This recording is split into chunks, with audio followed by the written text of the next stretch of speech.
প্রচণ্ড গরমে জনজীবন বিপন্ন। এরই মধ্যে প্রতিদিনই আমরা নানা কাজের সূত্রে অসংখ্য ব্যাকটেরিয়া ও ভাইরাসের সংস্পর্শে আসি।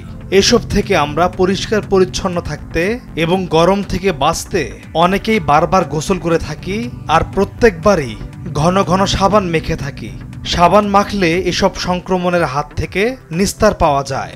ঘাম, ধুলো, ময়লা ধুয়ে যায় এবং শরীরে তরতাজা ভাবও আসে। কিন্তু বারবার ক্ষারযুক্ত সাবান মেখে নিজের অজান্তেই আমরা ত্বকের ক্ষতি করে ফেলছি। কিন্তু কিভাবে? চলুন বিস্তারিত জেনে নেই।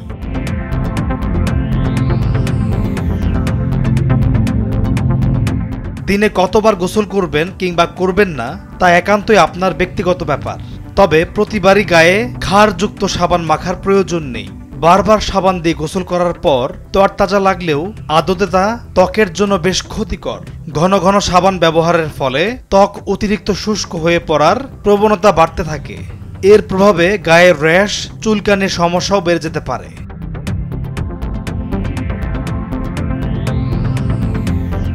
এই বিষয়ে ত্বকের চিকিৎসকরা বলছেন, এই সমস্যা থেকে রেহাই পেতে সপ্তাহে 3 থেকে 4 দিন সাবান মাখা যেতে পারে।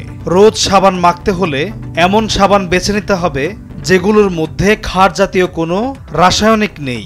সেক্ষেত্রে গ্লিসারিন, হায়ালুরনিক অ্যাসিড, নিয়াসিনামাইড কিংবা ইউরিয়া দেওয়া তরল সাবান ব্যবহার করা যেতে পারে।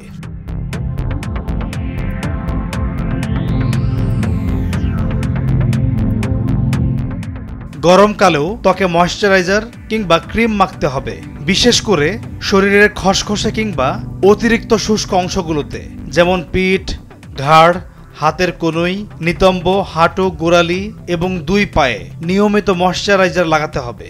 শুধু মাইল্ড কোনো বডি ওয়াশ দিয়ে গোসল সেরে নিলেই ত্বকের সম্পূর্ণ যত্ন নেওয়া হয়ে যায় না।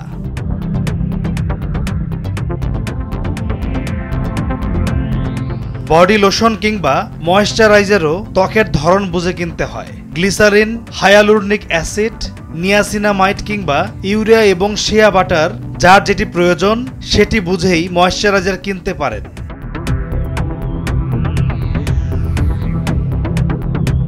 গরমে বারবার গোসলের ক্ষেত্রেও কিছু বিষয় খেয়াল রাখা জরুরি।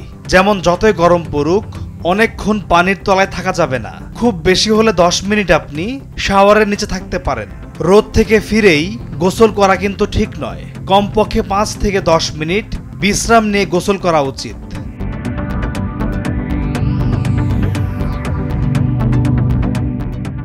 পলাশ খান, নিউজ ডেস্ক, ভোরের কাগজ।